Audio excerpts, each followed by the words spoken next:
मैंने एक क्लास बना दी डेमो नाम से, तो इसमें एक सिटी नाम से वेरिएबल डाल दिया है। तो यहाँ पर जब हम वेरिएबल बनाते हैं तब इनको क्या कहते हैं, इंस्टेंस वेरिएबल्स बोलते हैं हम इनको। अच्छा, इसको एक्सेस कैसे करेंगे? अब ये क्लास के ब्लॉक के अंदर बना हुआ है, क्लास का नाम रखा है डेमो, इसके लिए एक ऑब्जेक्ट क्या बनाया है, D1। तो ऑब्जेक्ट के थ्रू ही एक्सेस होगा। ऑब्जेक्ट का नाम है D1, और जब हम इसको एक्सेस करेंगे तो ऑब्जेक्ट में से किसी भी चीज़ को निकालते हैं तो डॉट लगाते हैं, तो D1 डॉट, देन वेरिएबल का नेम क्या है, सिटी।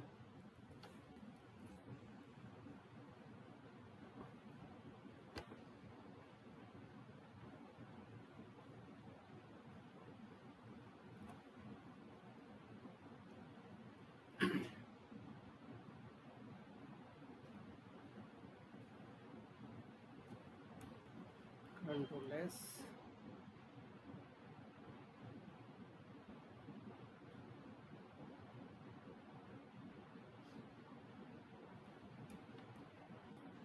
अच्छा, 1 वाली फाइल कनेक्ट कर रखी है, oops वाली फाइल कनेक्ट करनी थी यहाँ पर।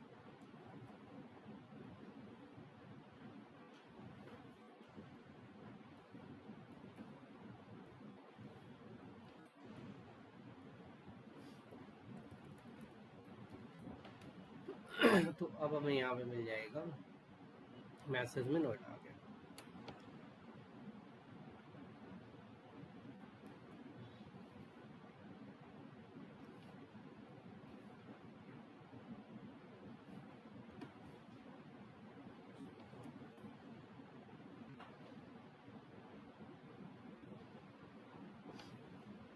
तो अगर ये जो हमारे पास यहाँ पे क्लास का एक ब्लॉक है, ब्लॉक के अंदर किसी भी चीज़ को एक्सेस करना है तो क्लास के ऑब्जेक्ट के थ्रू एक्सेस होगा। तो सिटी था तो सिटी को एक्सेस किया, D1 डॉट सिटी। अगर हम यहाँ पे कोई फंक्शन बनाते हैं तो देखो, क्लास के अंदर जब फंक्शन बनाएंगे तो फंक्शन कीवर्ड यूज नहीं होगा। जब भी हम क्लास के अंदर फंक्शन बनाएंगे तो फंक्शन वर्ड इसके अंदर नहीं लगेगा।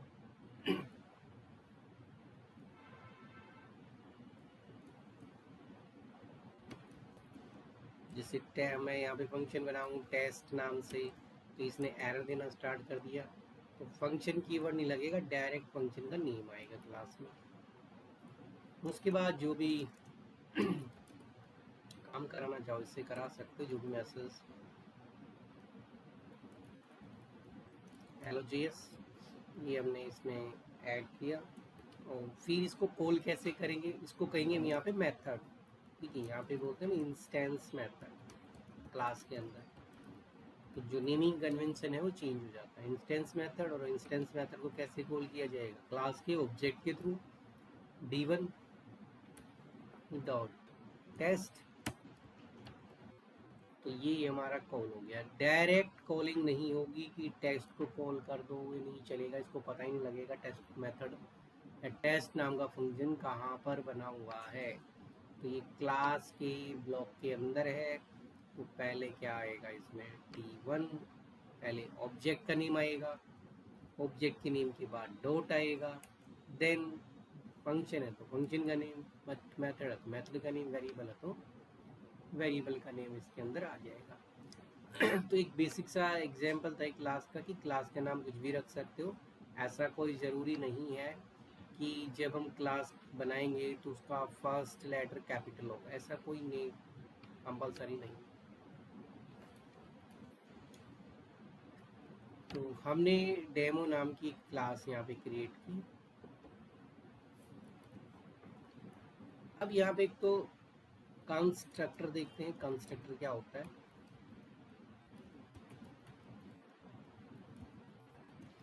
कंस्ट्रक्टर क्या है यहाँ पे, तो कंस्ट्रक्टर क्या है, कंस्ट्रक्टर फंक्शन कैसा फंक्शन होता है, जैसे नॉर्मल फंक्शन होता है ऐसे ही कंस्ट्रक्टर भी एक फंक्शन होता है। और नॉर्मल फंक्शन को जब तक हम कॉल नहीं करते तब तक नहीं चलता, बट जो कंस्ट्रक्टर होता है उसको हमें सिर्फ बनाना होता है, वो कॉल ऑटोमेटिक होता है, उसको कॉल करने की होती है। स्क्रीन आ रही होती है, उसको कॉल करने की नीड नहीं होती, ऑटोमेटिक कॉल होता है। जैसे ही क्लास का ऑब्जेक्ट बनेगा एग्जीक्यूट हो जाएगा।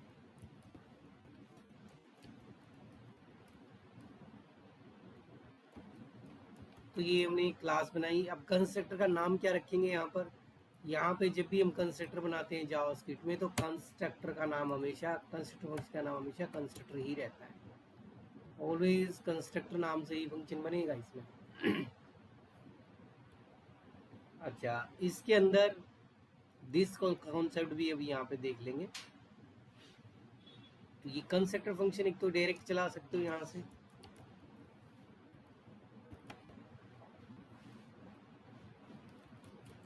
कंस्ट्रक्टर फंक्शन, ये कंस्ट्रक्टर फंक्शन है। और यहाँ पे मुझे ऑब्जेक्ट बनाना है, तो लेट d1 ऑब्जेक्ट बनाने के लिए न्यू का यूज करते हैं, और फिर डेमो जो हमारी क्लास का नेम है। तो हमने इसको कॉल नहीं किया है कंस्ट्रक्टर फंक्शन को कहीं पर भी। ये देखो ऑटोमेटिकली एग्जीक्यूट हो गया है, जो भी इसके अंदर लिखा था ऑटोमेटिक चल गया, कहीं भी कॉल नहीं किया। ऑब्जेक्ट, हाँ ऑब्जेक्ट नहीं बनाओगे तो नहीं चलेगा ऑब्जेक्ट। और जब तक हम क्लास का ऑब्जेक्ट बनाएंगे ही नहीं, तो वो कंप्यूटर की मेमोरी के अंदर एग्जिस्ट करेगी ही नहीं।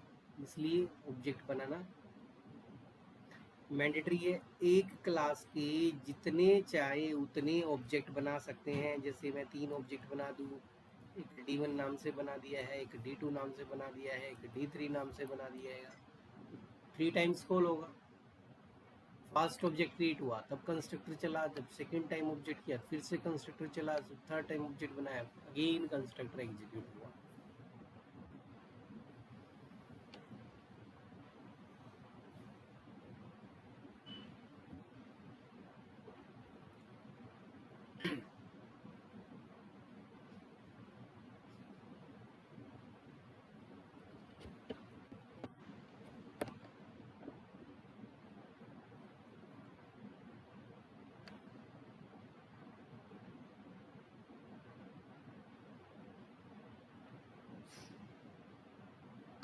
तो एक क्लास के कितने भी कंस्ट्रक्टर हो सकते हैं। अच्छा, क्या हम यहाँ पर जब हम ऑब्जेक्ट बनाते हैं, तो ऑब्जेक्ट बनाते वक्त क्या उसके अंदर कंस्ट्रक्टर के अंदर डेटा पास किया जा सकता है?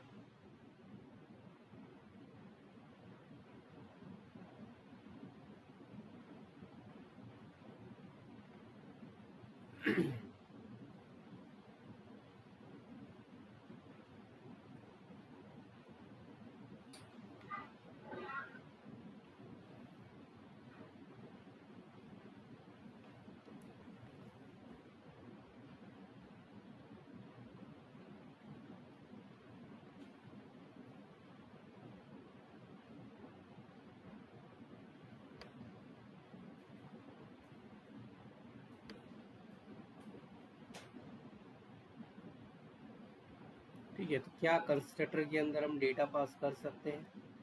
तो बिल्कुल कर सकते हैं। ठीक है, ये सिंपल ही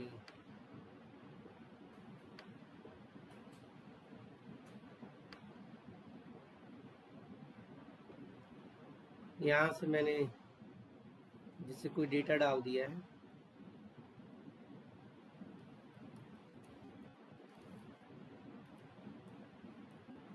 ये पास कर दिया, यहीं से पे हम पास करेंगे। और जो यहाँ पे जैसे कि एप्ट्रॉन पास किया है, तो इधर इसके लिए एक वेरिएबल क्रिएट करना पड़ेगा, टाइटल सिटी। तो 2 वेरिएबल क्रिएट कर दिए। अब ये लोकल वेरिएबल्स हैं। ठीक है, तो डायरेक्ट तो हम इसमें प्रिंट करा सकते हैं, बट अगर प्रॉपर देखा जाए तो इधर भी वेरिएबल्स क्रिएट होते हैं, बट जावास्क्रिप्ट में तो बनाने की ज़रूरत नहीं होती है। जैसे मैंने एक टाइटल नाम से यहाँ भी बनाया है, और एक बनाया है इधर सिटी नाम से। तो ये मेरे इंस्टेंस वेरिएबल हैं, ये लोकल वेरिएबल्स हैं। तो जहाँ पर इंस्टेंस वेरिएबल्स, तो लोकल वेरिएबल का डेटा इंस्टेंस वेरिएबल में कॉपी करेंगे। ये टाइटल है, ये वाला टाइटल। तो हमें जो डेटा एक्सेस करना है, ये देखो यहाँ से जो एप्रोन है वो इस टाइटल में कॉपी होगा और भेजना है इसके अंदर। तो इसको एक्सेस करने के लिए हमें यहाँ पे लगाना होता है दिस डॉट टाइटल। दिस का कॉन्सेप्ट लगेगा इधर, तो टाइटल में टाइटल को कॉपी कर दिया है, दिस डॉट सिटी, सिटी में सिटी को कॉपी कर दिया है, और फिर हम इसको स्क्रीन पे शो करा सकते हैं। तो स्क्रीन पे शो कराने के लिए हम एक फंक्शन बना देते हैं, गेट डेटा नाम से बना दिया। ठीक है, गेट डेटा नाम से हमने यहाँ पे एक फंक्शन क्रिएट कर दिया है, टाइटल एंड सिटी।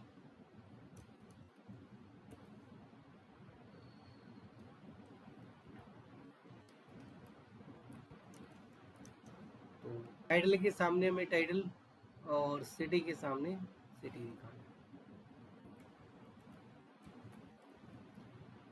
तो टाइटल के सामने टाइटल लेके आना है, तो टाइटल को कैसे एक्सेस करो? इस वेरिएबल को तो एक्सेस हम कर ही नहीं सकते, लोकल वेरिएबल है, तो हमें इंस्टेंस को एक्सेस करना होगा।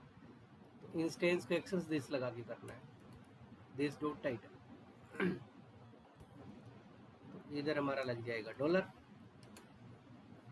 स्ट्रिंग इंटरपोलेशन यहाँ यूज हो जाएगा, दिस डॉट सिटी। और अब हम ये तो ऑटोमेटिक चल जाएगा, कंस्ट्रक्टर तो ऑटोमेटिक कॉल किया जाता है, और गेट डेटा एक हमारे पास इंस्टेंस मेथड है, और इंस्टेंस मेथड को हम ऑब्जेक्ट के थ्रू कॉल करेंगे, गेट डेटा। यहाँ पे देख सकते हो रिजल्ट आ चुका है। तो हम एक ऑब्जेक्ट और भी बना सकते हैं, ऑब्जेक्ट कितने भी बना सकते हैं। ये ऑब्जेक्ट D2 बना दिया इसे, तो इसमें हम कोई और नेम पास कर सकते हैं।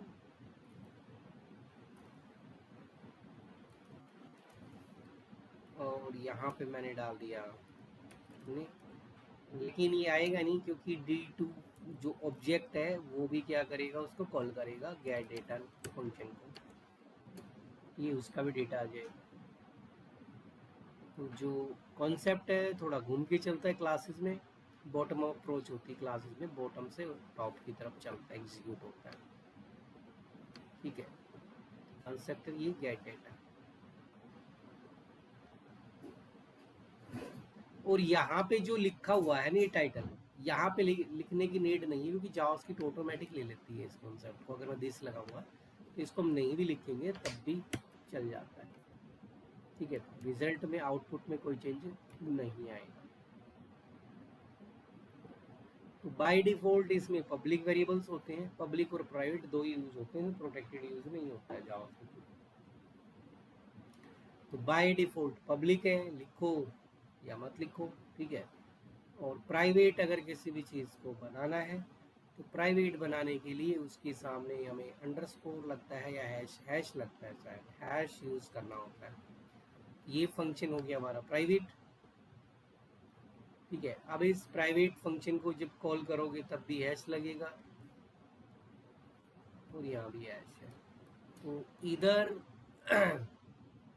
यहाँ पे एक एरर देखने को मिलेगी कि प्राइवेट फील्ड, तो प्राइवेट फील्ड है इसलिए उसको क्लास के आउटसाइड कॉल नहीं कर सकते, डायरेक्ट एक्सेस नहीं कर सकते उस फंक्शन को, चाहे वो प्राइवेट फील्ड हमारा मेंबर फंक्शन हो चाहे वेरिएबल हो।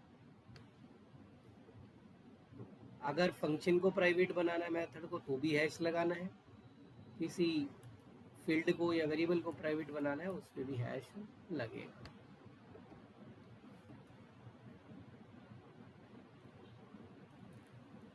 तो यहाँ पे हैश ईयर डाल दिया 2025। ठीक है, ये मैंने ईयर मेंशन कर दिया 2025। तो अगर हमें इसको एक्सेस करना है, मैं क्लास के आउटसाइड डायरेक्ट एक्सेस करना चाहता हूँ, किसी भी ऑब्जेक्ट से एक्सेस कर सकते हो, D1 डॉट ईयर, डॉलर लगाया गया तो डॉलर को तो रिमूव कर दो, ईयर है।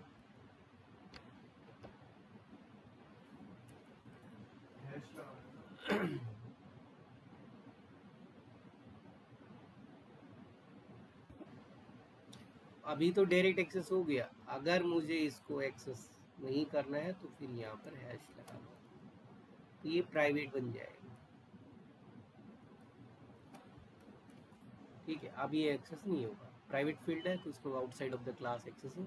डायरेक्ट एक्सेस नहीं कर सकते, किसी अनदर फंक्शन के थ्रू एक्सेस कर सकते। मैं क्या कह रहा हूँ कि प्राइवेट बना रहा है तो प्राइवेट दे रहा है ना, वीएस कोड में तो देगा ही वो, प्राइवेट फील्ड है। इसमें ऐसे ही दी तो प्राइवेट फील्ड है तो उसमें यही आएगा, इज नॉट एक्सेस, यही तो दे रहा है, private field not access outside of the class, वो क्या दे रहा है।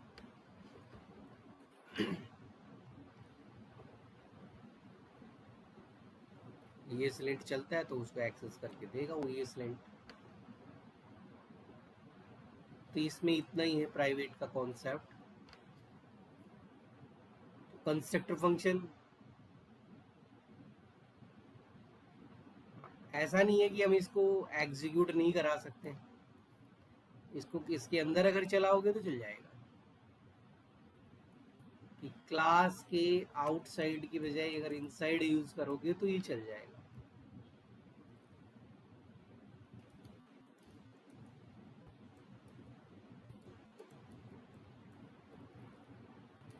दिस डॉट हैश ईयर, तब ये एग्जीक्यूट हो जाएगा।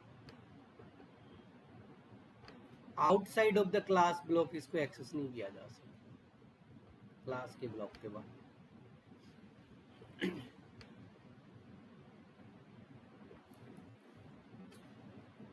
तो अब इनहेरिटेंस वाला जो कॉन्सेप्ट है वो देखो इसमें।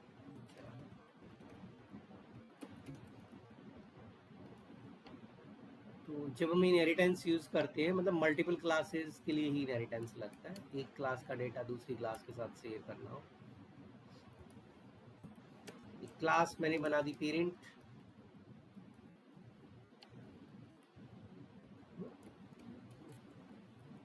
इसमें कंस्ट्रक्टर बना दिया है,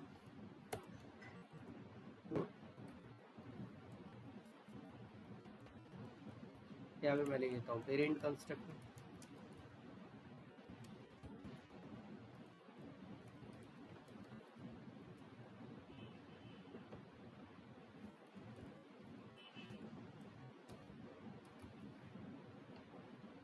चाइल्ड क्लास बनाई है। अच्छा, जब हम एक, जो हमारे पास कोई भी क्लास है, जब एक क्लास का डेटा दूसरी क्लास में एक्सेस करते हैं तो यहाँ पर एक्सटेंड्स कीवर्ड यूज होगा, एक्सटेंड्स, एस लगता है उसमें साथ में एक्सटेंड्स, और यहाँ पे हम लिखेंगे पेरेंट, जिस भी क्लास का यूज करना है। और इसमें मैंने एक कंस्ट्रक्टर बनाया है, ये चाइल्ड क्लास कंस्ट्रक्टर है।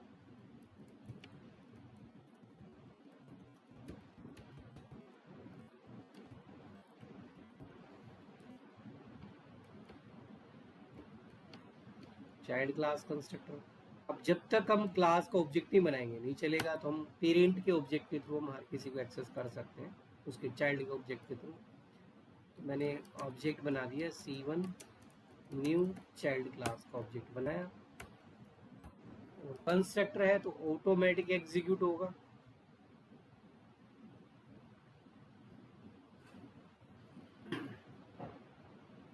तो कंस्ट्रक्टर हमारा चल गया इधर, child class constructor, but parent class का कंस्ट्रक्टर नहीं चला। अब पेरेंट क्लास के कंस्ट्रक्टर यहाँ पर एग्जीक्यूट नहीं हुआ है, चाइल्ड क्लास कंस्ट्रक्टर चला है, तो उसके लिए हमें सुपर कीवर्ड यूज करना पड़ेगा यहाँ पर।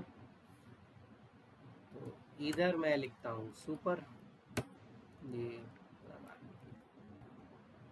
अब पेरेंट क्लास का भी चल गया है और चाइल्ड क्लास दोनों का चल गया है सुपर कीवर्ड। तो दिस और सुपर दोनों यहाँ पे बताए हैं। चाइल्ड के अंदर अगर मुझे कुछ डेटा पास करना है,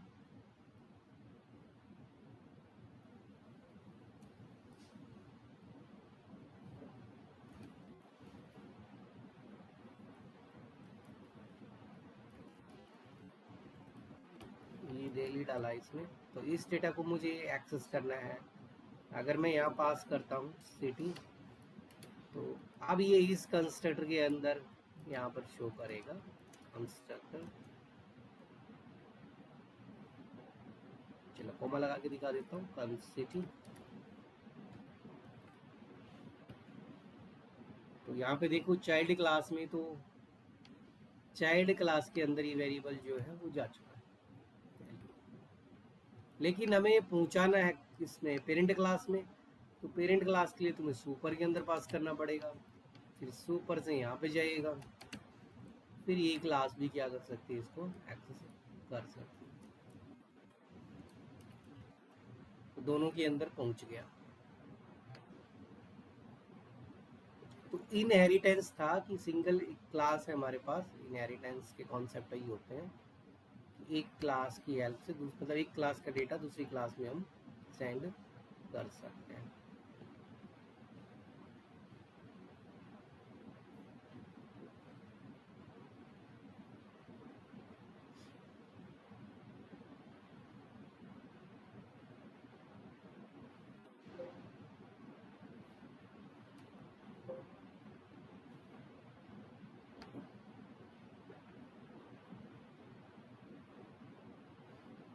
इनहेरिटेंस के टाइप्स वही, सिंगल इनहेरिटेंस, एक क्लास से जब दूसरी क्लास बनाते हैं उसको सिंगल लेवल इनहेरिटेंस या सिंगल इनहेरिटेंस। तो इसको कहीं हम बेस क्लास भी कह सकते हैं, पेरेंट क्लास भी कह सकते हैं, सुपर क्लास भी कह सकते हैं।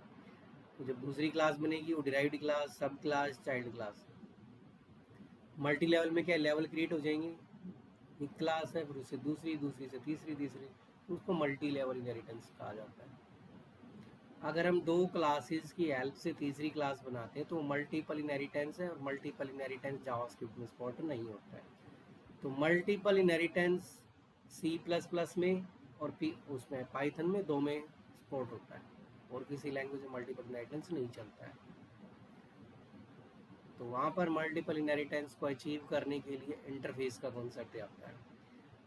हायरार्किकल इनहेरिटेंस मतलब एक क्लास है उससे हम मल्टीपल क्लासेस बना रहे हैं, और हाइब्रिड इन दो का कॉम्बिनेशन बना दिया है मल्टीपल का, और तो कॉम्बिनेशन हो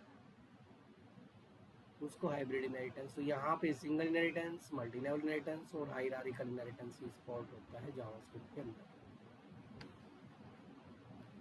तो इसके अंदर मल्टीपल इनहेरिटेंस नहीं चलता, इसके अंदर इंटरफेस वगैरह भी नहीं होता है। तो इंटरफेस वगैरह टाइप स्क्रिप्ट के अंदर होता है, इसमें नहीं होता इंटरफेस।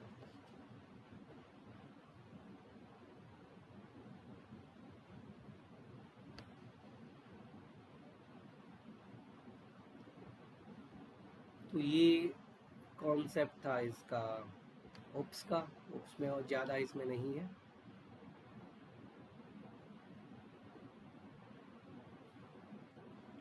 बाकी स्टैटिक वैटिक वर्ड लगा सकते हो तो चल जाएगा, स्टैटिक कीवर्ड वगैरह जो हो चल जाता है।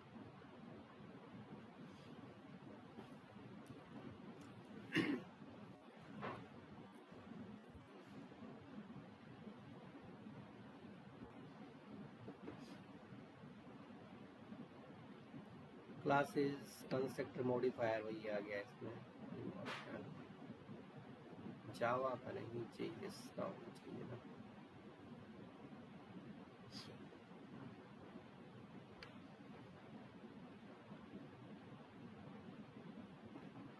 तो क्लासेस में ज़्यादा कुछ कॉन्सेप्ट इसमें होते नहीं है। 2050 में इसको होप्स के कॉन्सेप्ट को इसके अंदर ऐड किया गया था।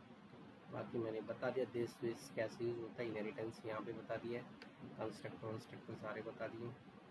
और स्टैटिक यूज़ कर सकते हो, ठीक है।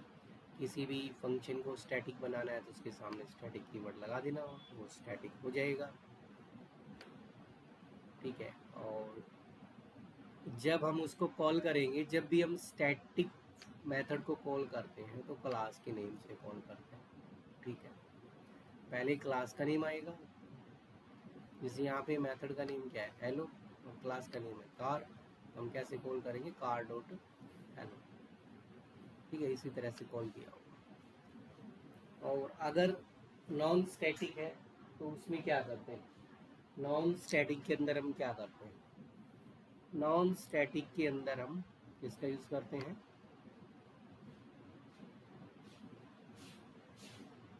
क्लास का जो ऑब्जेक्ट होता है उसके थ्रू हम कॉल करते हैं नॉन स्टैटिक।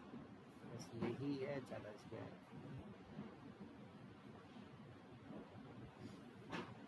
ठीक है, एक बार चला के देख लो, फिर मैं डाउन के कॉन्सेप्ट पे आता हूँ। ठीक है, डाउन वगैरह क्या है, तो नेक्स्ट वीक में जावास्क्रिप्ट फिनिश हो जाएगी। इसको चला कर देखना, चला देखना।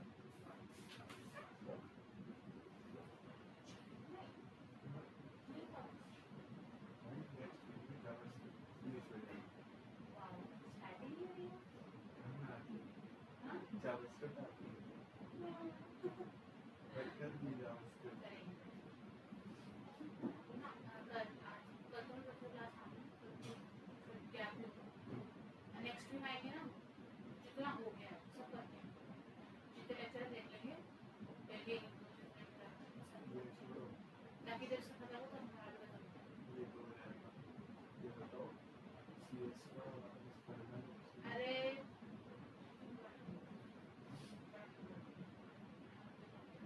अभी तो सब में तो बाहर आए वो एग्जाम में तो कैंसिल हो गया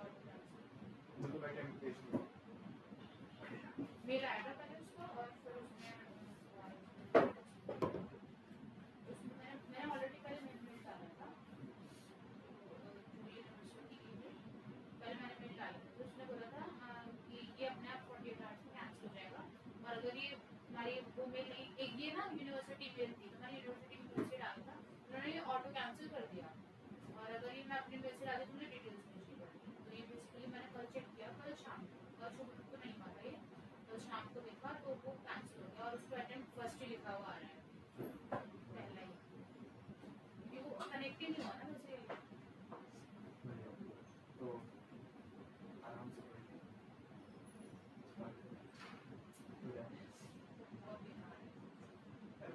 शुरू के 4 लेक्चर तो हुए हैं और वो तो उससे हुआ है काफी कुछ पढ़ भी गया। मुझे नेटवर्क और हार्डवेयर मुझे वो समझ नहीं आती है चीजें, हार्डवेयर तो मुझे बिल्कुल भी मेरे बुद्धि में नहीं घुसता, हार्डवेयर में आ जाता है सीपीयू यूपीयू और डिस्क वगैरह। मैं बहुत थ्योरी बहुत है याद कैसे होगी आरपीएम वगैरह भी आ जाते होंगे तुम्हारे उसके डिस्क वगैरह के, कितने आरपीएम पे कितना डाटा ट्रांसफर होता है ऐसे कुछ।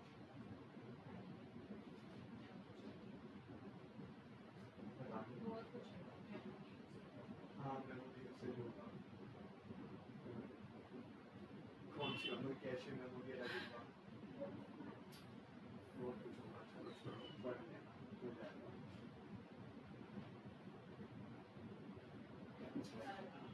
लास्ट तक ऐसे ही है, हार्डवेयर है सॉफ्टवेयर है, सॉफ्टवेयर भी बहुत ही अच्छा है, सॉफ्टवेयर में खैर मेन तो सिर्फ बायोस ही है, बायोस का आता भी है समझ में आता है, और बायोस का जो मैं अपना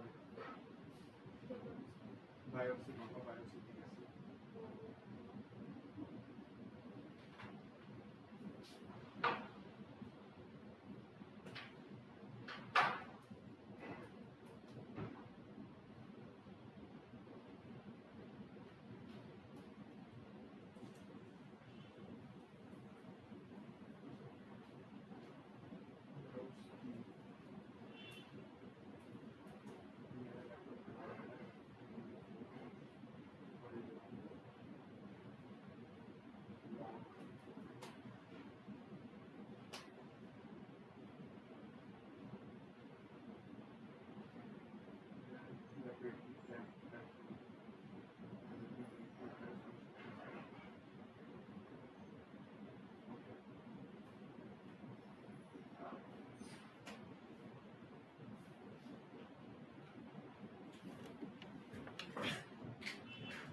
देखो चला लिया होगा, ये क्या है।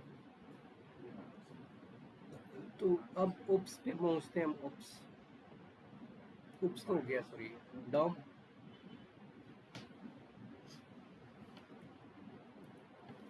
Document object model,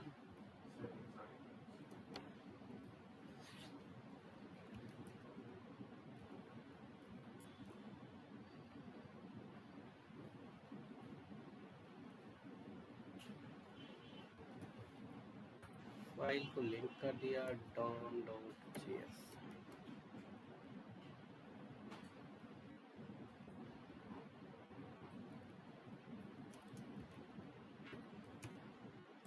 document object model,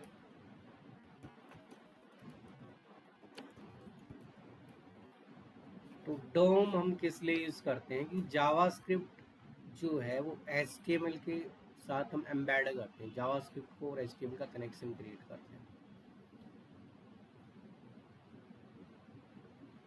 और डोम के थ्रू हम HTML एलिमेंट क्रिएट भी कर सकते हैं, उनको मॉडिफाई वगैरह भी कर सकते हैं, सारी चीज़ें की जा सकती है डोम के थ्रू। HTML एलिमेंट्स वगैरह जो उन सबको एक्सेस किया जा सकता है।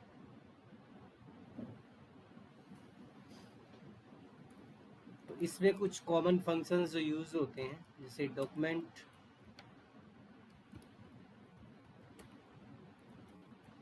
Dot get element by ID, methods हैं। Document dot get element by ID, document dot get element by class name, document dot get element by tag name, query selector, document dot query selector, query selector all है, ज़्यादातर use होने वाले हैं। और inner HTML वगैरह का तो होता ही है कि इनर HTML एक फंक्शन होगा, उसके अंदर भेजना हो इनर टेक्स्ट या इनर HTML। तो ये कैसे, और ID क्लासेस वगैरह हम किस में बनाते हैं, HTML CSS के अंदर ही क्रिएट करते हैं। यहाँ पर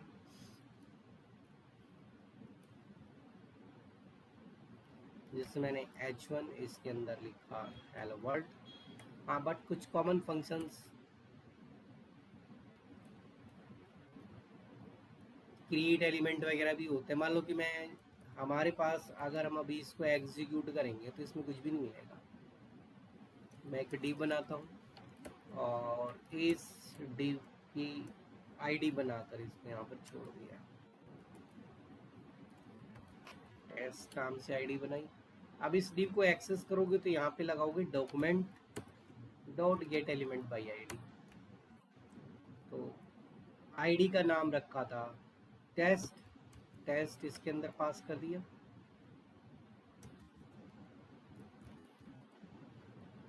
और इसके अंदर मैंने स्टोर कर लिया है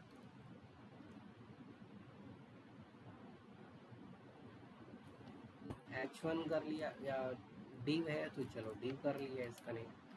अब अगर मैं इसको एक्सेस करके देखता हूँ तो जावा इसका जो रिजल्ट चेक करोगे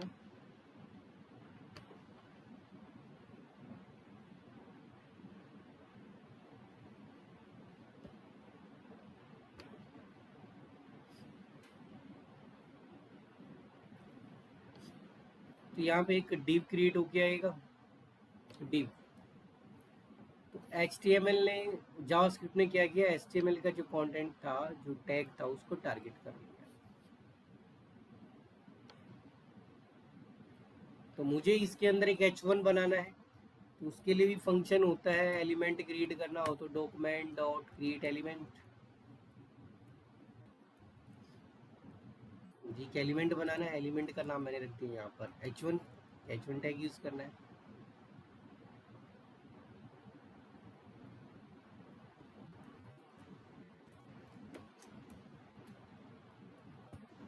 देन अगर हम H1 को यहाँ पर एक देखोगे कि यहाँ पर एक H1 टैग क्रिएट हो गया है, इसके अंदर H1 आ चुका है, ये रहा H1।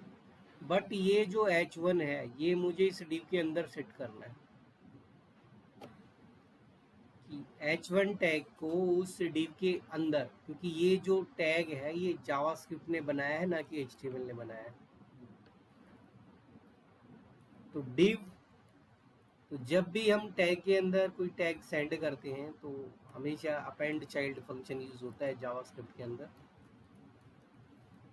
अपेंड चाइल्ड मेथड लगेगा और इसके अंदर मैंने ये जो वेरिएबल था इसको पास कर दिया H1। सॉरी यहाँ पे आएगा div, क्योंकि div के अंदर भेजना था, div डॉट अपेंड चाइल्ड, और उसमें h1 टैग को सेंड कर।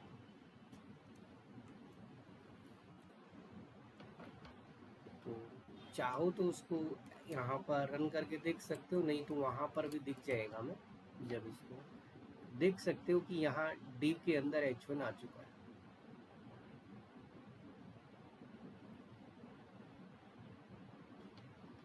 तो div के अंदर एक h1 आ गया।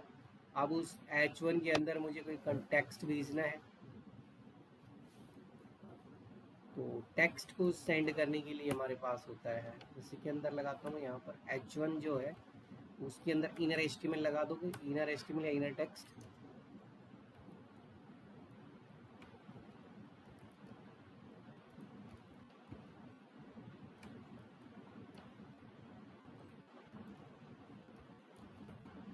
ये हमने इसमें पास कर दिया, और अब अगर इसको चेक करोगे तो यहाँ देख सकते हो h1 आ चुका है, और इधर भी मेरा कंटेंट आ चुका है।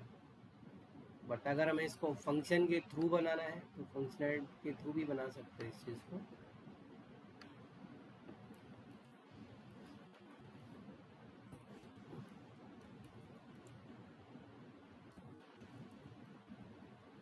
ऐड नाम से एक मेथड मैंने यहाँ बना दिया और इस पे अटैच कर दिया है इसको।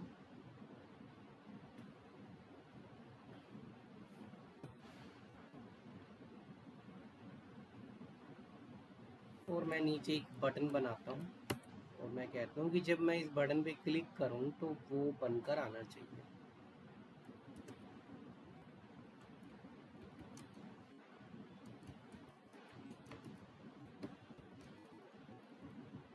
क्लिक किया तो इसकी भी एक आईडी बना लेते हैं, इसकी आईडी BTN बना दी है।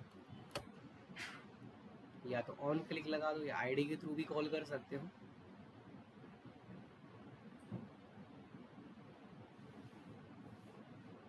अरे डायरेक्ट कॉल करके देख लेते हैं, डायरेक्ट चल जाएगा तो डायरेक्ट ही चला दो। ऑन क्लिक,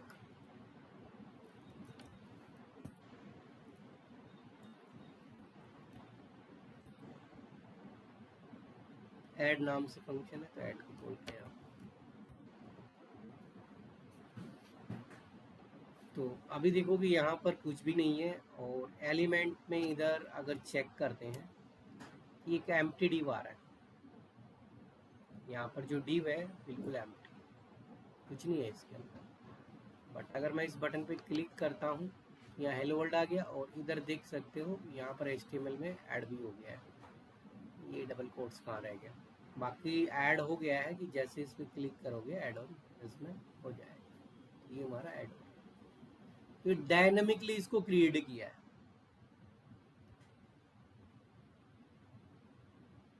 ठीक है, हमने इसको डायनामिकली यहाँ पर ऐड किया।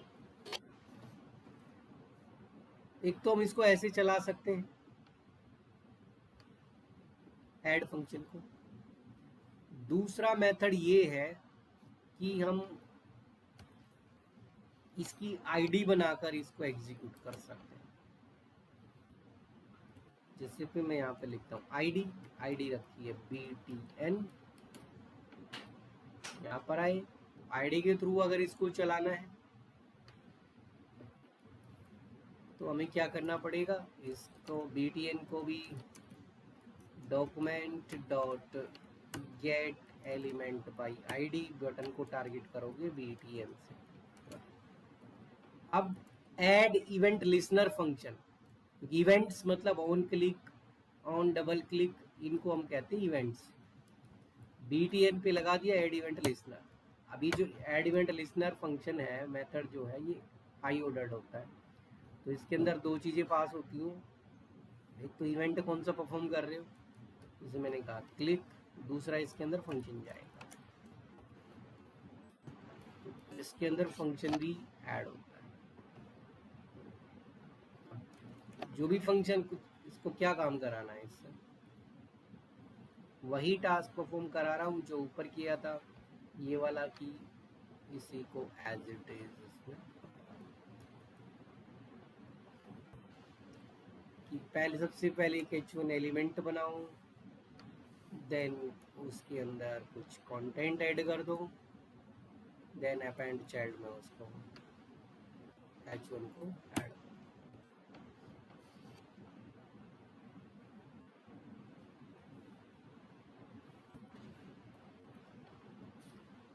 अभी भी चलेगा ही, अगर मैं इस पे क्लिक करता हूँ तब भी चल रहा है।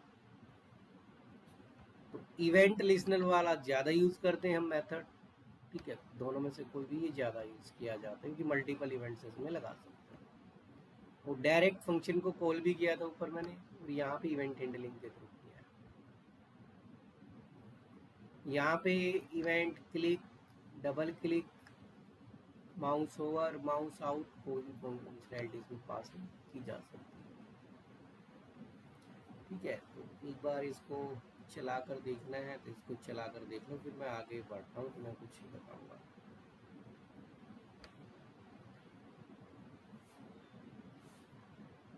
क्योंकि अब जो मैंने बताया वो HTML और जावास्क्रिप्ट दोनों को क्या कर दिया है, कंबाइन कर दिया है।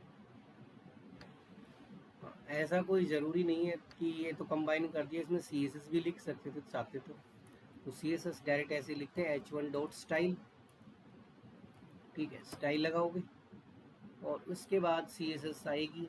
क्या करना है, अगर मैं कहता हूँ उसका बैकग्राउंड कलर चेंज कर दो, बैकग्राउंड कलर चेंज हो जाएगा।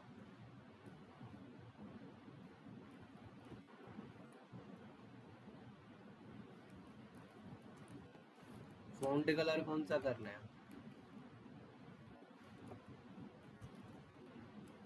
चला कर देखो।